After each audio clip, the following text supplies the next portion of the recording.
What's up, everyone? It's Chris Wilson, Certified Functional Diagnostic Nutrition Practitioner, and I'm coming to you again with another valuable learning opportunity, showing you how I help people get over the hurdle or the plateau of their depression, their chronic fatigue, helping others regain their health and get back their energy and restore their life so they can go on and do the things they do again, whether that's, taking that beautiful bike ride or walking down that sandy beach with the family or getting down on the floor to play with your children and being able to get back up again, or just to have the energy to even get out of bed to take on the day in of itself. That is a huge task for so many people that factors into depression and anxiety and just, this pendulum of mood disorders. And so if that sounds like you, stick around to the end because you'll want to hear some of these helpful remedies that you can do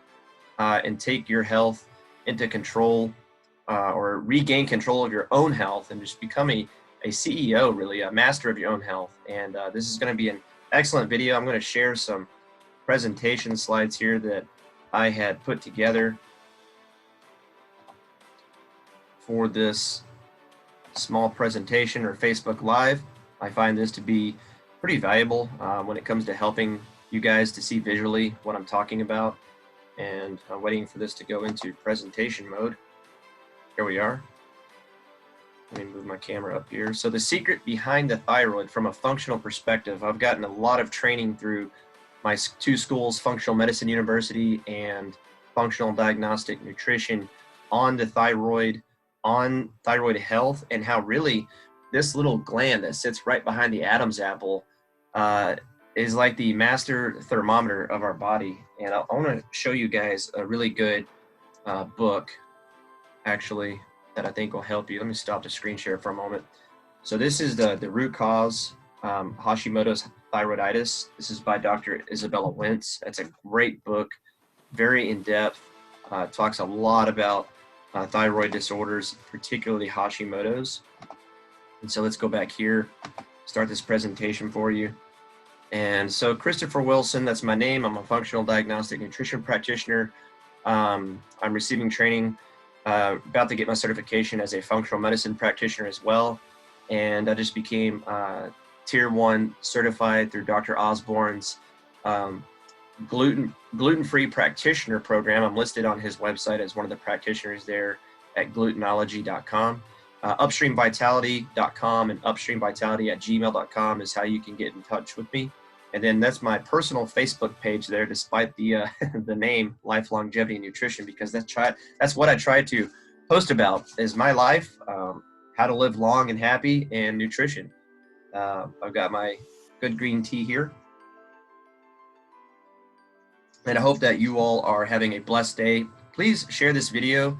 I'm going to give a lot of information that I think will be really beneficial and helpful for a lot of people. It'll bring in a lot of insight on thyroid disorders, particularly hypothyroidism and Hashimoto's, and the connection that the thyroid has with our gut, and ultimately how our gut health really influences our thyroid health and that of the liver as well. So we're going to look at these three connections, these three organ systems, and how they're all intricately connected.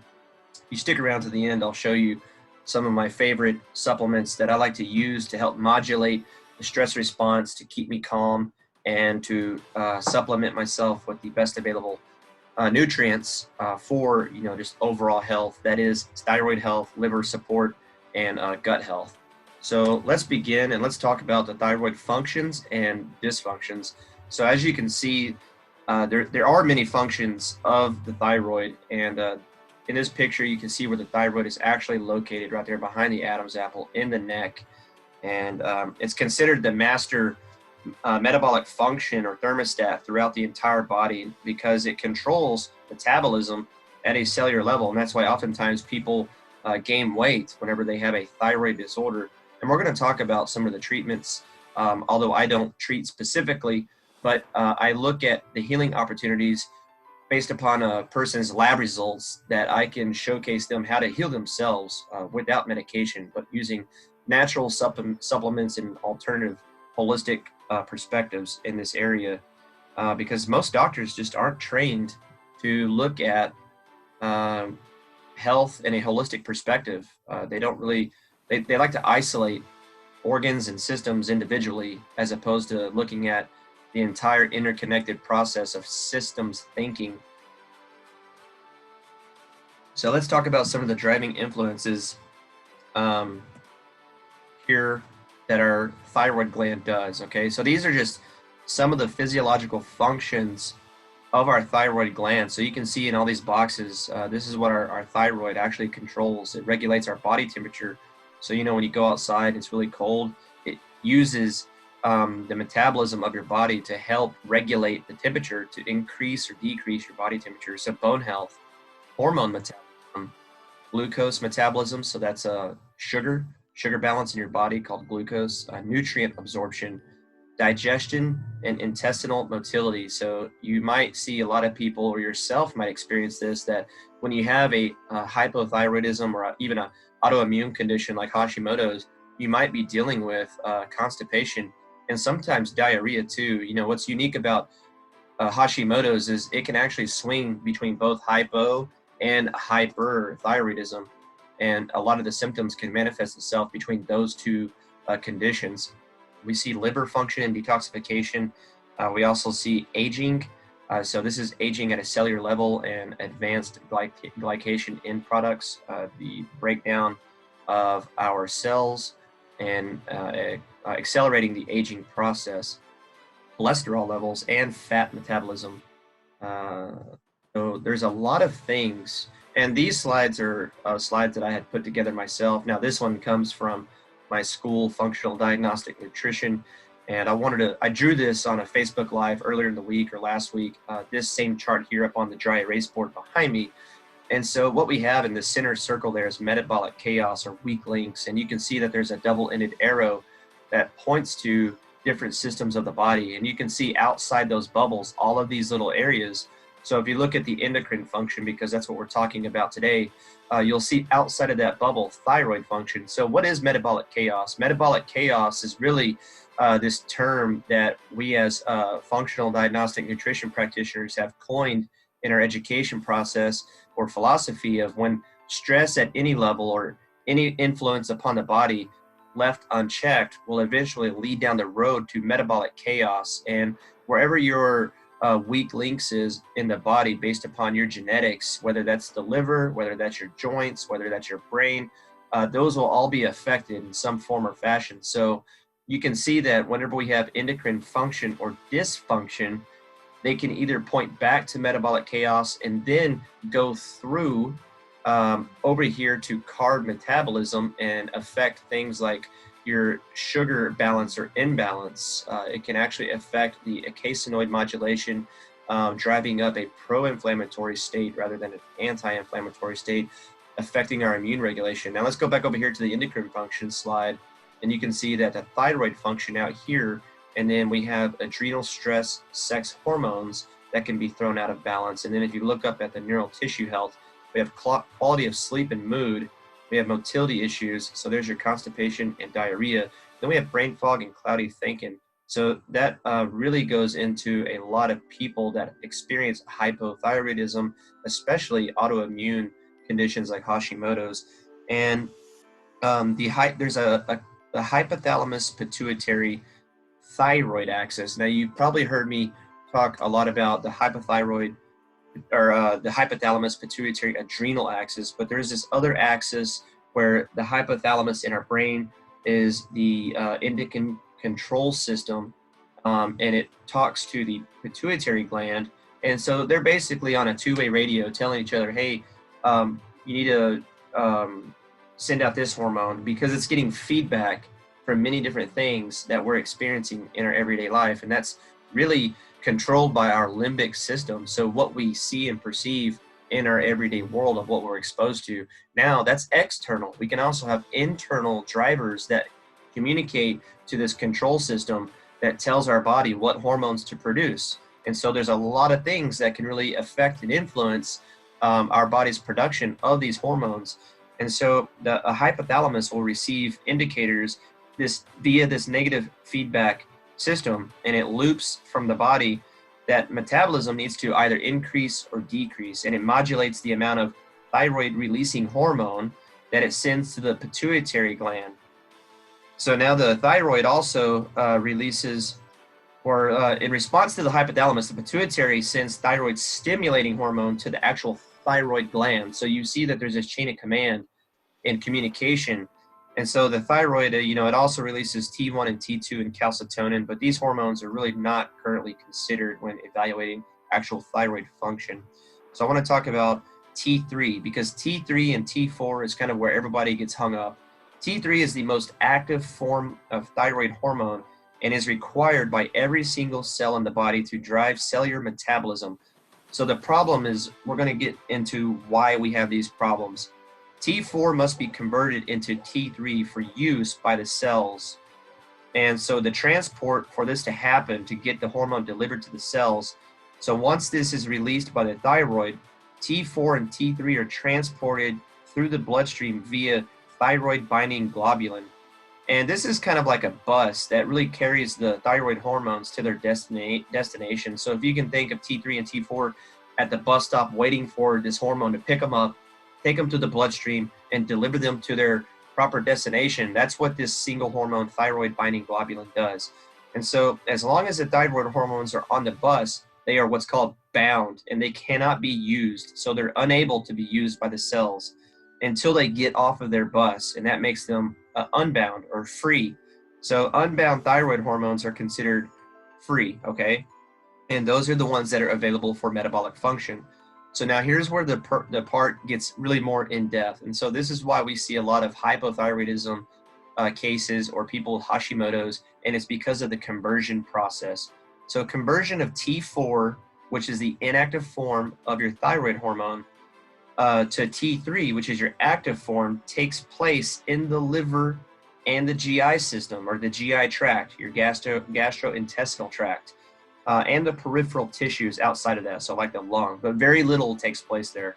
And then there's these enzymes called the 5-deiodinase enzyme system, which removes one iodine molecule to make T4 turn into T3. Now, you don't have to remember all this, but I'm just trying to educate you on how this system works. That way, when you go to the doctor and he's running a very basic, conventional thyroid lab, you can be educated enough to tell him what to look at.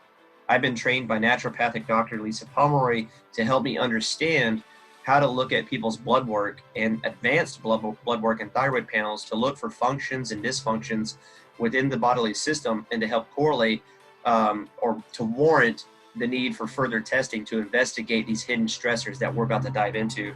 So the liver is responsible for approximately 60% of T4 to T3 conversion. So let's remember that. The liver is responsible for 60%. So over half of the body's conversion to active thyroid hormone use, the liver is the predominant mechanism here. Now, I want to show you this slide because this is very, very important. This also comes from my school, so courtesy to them. So this is an underlying cause of thyroid dysfunction. This is very important for you to take away. So take a screenshot of this or write it down. We'll spend most of our time here on this slide. So you can see on the right-hand side, we have thyroid dysfunction in the middle. So remember this screen right here. We have endocrine dysfunction down at the bottom in that little bubble, and it has thyroid function outside of it, leading to metabolic chaos. So we're going to hone in on thyroid dysfunction for the sake of this video. So look around the little web that's pointing to the underlying causes to make a thyroid be out of function. We have the gastrointestinal system, so things like gut inflammation and infections. We have detoxification dysfunction, so impaired liver detoxification. As you just heard, over half of the conversion takes place in the liver. We've got immune system dysfunction. We have nutritional factors. We have oxidative stress, and then HPA axis dysfunction. So again, that's that hypothalamus pituitary adrenal axis. And then we have environmental factors. And as you can see on the book that I had showed you earlier right here, the root cause, you see the tree. And that's very indicative to understand how functional medicine works, because you see in this photo the tree. And in the tree we have, so this is kind of like the tip of the iceberg. We have Hashimoto's, we have hyper, Graves, and hypothyroidism. Hashimoto's and Graves being the two diseases associated with hyper and hypothyroidism. Now look under the ground. So this would be like looking at the bigger picture to understanding why we have these conditions that are being driven by. And we have impaired detoxification, environmental toxins, autoimmunity, pretty much just a repeat of what I just named off. I want to share with you that 20% of T4 is converted into T3 in the GI tract in the forms. Well, we don't have to discuss the forms, but just remember that 60% of its conversion takes place in the liver, 20% takes place in the gut. So if we've got gut dysbiosis, if we have H. pylori, if we have blastocystis hominis, if we have giardia, if we have any of these type of infections going on in our gut, that's going to hinder or inhibit the production of T4 converting to T3. And because we have these infections in the gut, that's also going to place an additional burden on the liver to detoxify the body and rid the body of these pathogens that are excreting their own toxins, like lipopolysaccharides. Now, a unique thing about lipopolysaccharides is that they can actually compete on the cell receptor site for T3. And whenever they get in there and clog up the cell receptor site, we now have a lot of things to take in consideration to really get someone's thyroid functioning back to an optimal level. So a little bit of HPA axis dysfunction, because you saw here on this screen, we've got HPA axis dysfunction that can lead to thyroid dysfunction. So all of these things are interconnected. Now, let's look at what will make the hypothalamus pituitary adrenal axis to not be coordinating or cooperating. Triggers of chronic stress. So we have blood sugar dysregulation. So you can go back to this slide and we can see glucose homeostasis there. So that's blood sugar dysregulation. Insulin resistance is a big play. Physical trauma and injury. Excessive exercise, so doing too much exercise. A sedentary lifestyle, so that's sitting on your butt like I am right now for this video, but sitting on your butt too much, like too little exercise. Chronic mental emotional stress. And now a lot of chronic mental emotional stress can actually come because of your body's state or condition that it's in, especially whenever you have a hypothyroidism condition going on, or an autoimmune condition like Hashimoto's, because it's just going to make you feel sad, have the blues, and just kind of like blah, really not feel yourself. And so it's going to be more of a driver to depression. And then we have to look in the gut to see the imbalances there to figure out the depression in the first place. But you can see how addressing the root cause within the gut and helping the body, its detoxification process, is going to open up the systems to balance themselves out. So gut pathogens, as we mentioned, parasites, bacteria, and yeast. So that's candida, a yeast or fungal overgrowth. If you didn't watch my video yesterday, I highly recommend you go to my YouTube channel, Upstream Vitality, and watch my video on sugar cravings and candida. That is a gut pathogen that emits over 70 different toxins. And poor sleep habits, nutrient deficiencies, and poor diet, toxic chemicals and heavy metals, food sensitivities, huge, and then leaky gut, really huge.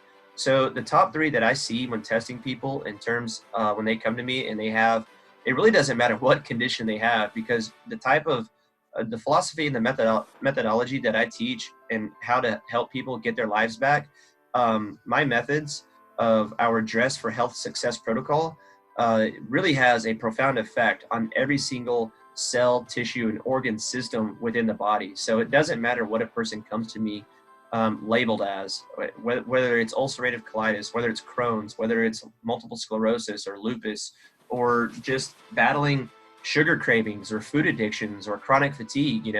I know that everything that I teach, and by running the right type of labs on a person to give me the most information as a detective to solve their case, I'm going to have a profound impact on that person when I'm educating them on how to change their life for the better.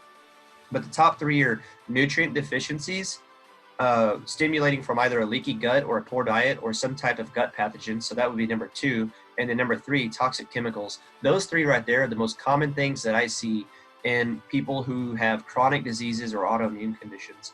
So as you can see on the right, when HPA axis dysfunction is driving a thyroid disorder, treatment directed toward the thyroid specifically is rarely ever helpful. And this is because the doctor runs a basic lab or a blood chemistry profile and doesn't really look in depth or run any advanced testing for a thyroid panel.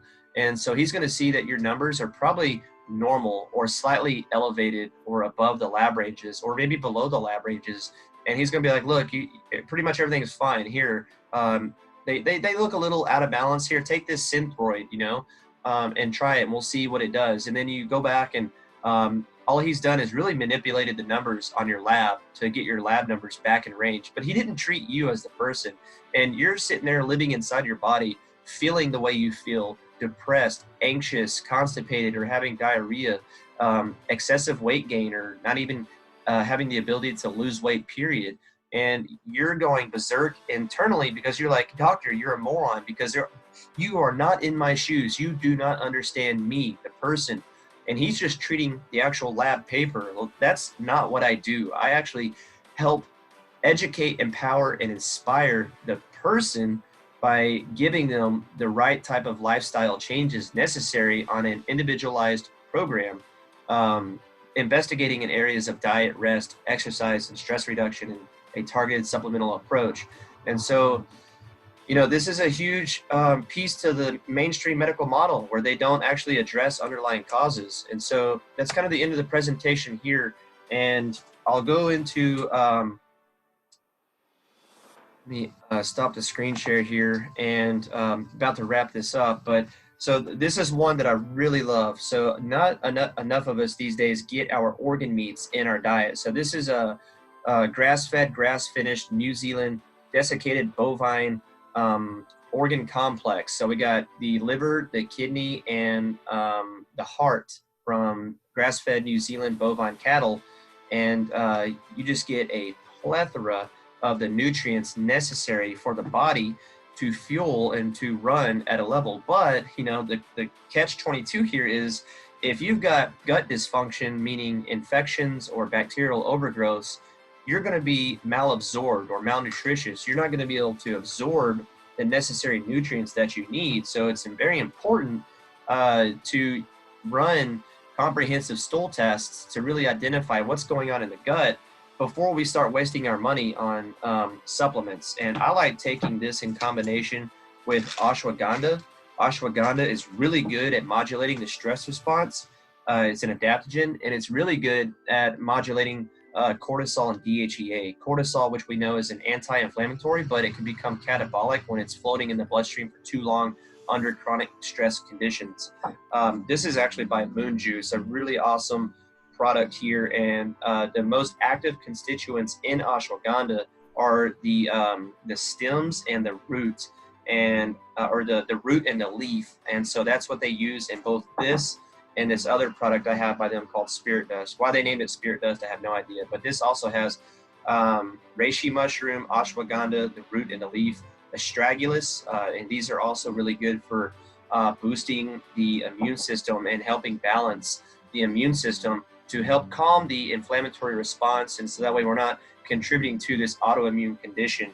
And I really didn't get into nowhere near the in-depth of the presentation here that I have, but a couple of other things that I would like to share with you in reference to autoimmunity. In this case, the thyroid is the gut. So gluten and gluten. If you haven't seen my video I did also on gluten and celiac disease, go back and watch that too. And I'll do more on these, but please leave your comments below and let me know if this is insightful, informative, and helpful, and I'll do more. And feel free to reach out to me too if you need any help whatsoever addressing your chronic conditions. So approximately 1% of the population may suffer from celiac disease, and up to 20% of the population may have non-celiac gluten sensitivity. And I talked about that in depth the other day in my video, gluten and celiac disease. But the problem is that most people actually get misdiagnosed or undiagnosed altogether with these two diseases. And almost half of those with gluten sensitivity will manifest some type of thyroid dysfunction. So gluten really sets the stage for increased gut permeability, meaning leaky gut. In everyone. So that doesn't mean you're genetically susceptible or not. This is in everybody, because the gluten protein actually causes our body to release a protein called zonulin. Now think of zonulin as a zipper. So zonulin starts with a Z. So zonulin zipper. What that protein does is it actually unzips, opens up our gut lining, allowing for undigested food particles to fall through and, really exacerbate and overload the conditions of autoimmunity and the immune response in general. So that's something that we need to take in consideration. And gluten is an initiating, or as I said, an exacerbating factor in all thyroid autoimmunity. So when a gluten protein passes through a leaky gut, what this does is the immune system tags the protein and launches a seek and destroy mission against this invader. And this is really what creates collateral damage in the body, destroying the other tissues like the thyroid gland up here because of they're trying to get rid of these invaders that are these gluten proteins. Now, another thing, well, I don't want to get into medications and thyroid health today. We'll talk about that on a part 2 of this video. So I'll extend this video and we'll talk more about nutrients and thyroid health. So just as a quick, before I end this, a quick rattle on about the nutrients. So magnesium, vitamin B12, zinc, and adequate protein intake are necessary for thyroid stimulating hormone production. Remember, the hypothalamus tells the pituitary gland to release the hormone from the actual thyroid gland. So we have to have all these necessary cofactors, and that's why I'm a huge advocate of eating a whole foods nutritious diet. But we have to address these underlying issues that could be robbing you of receiving your nutrition. Selenium is required for the conversion of T4 to T3, and evidence also suggests that selenium can lower thyroid antibodies. And selenium is a huge deficiency that I see in people that are heavy metal toxic and that have autoimmune conditions. So keep that in mind. And I hope this video has been really helpful. Hop on over to my Facebook group. It's private. It's called Health by His Design. And I talk a lot about this type of information in there every day, and I'm always sharing these type of videos. And if you missed this Facebook Live, don't worry, I will make this available as a YouTube video that you can go back and see these presentation slides, and you can pause it and rewatch it, share it with your family and friends. And if you have any questions whatsoever, please leave those in the comment section. I do go back and read every single one of those and respond to as many as I can. So thank you so much for joining me today on this round of my Facebook Live.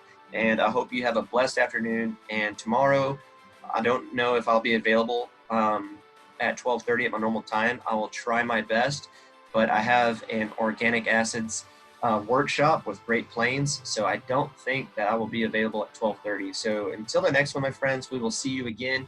In the meantime, you have a blessed, healthy day. And remember, my friends, stay well. Take care.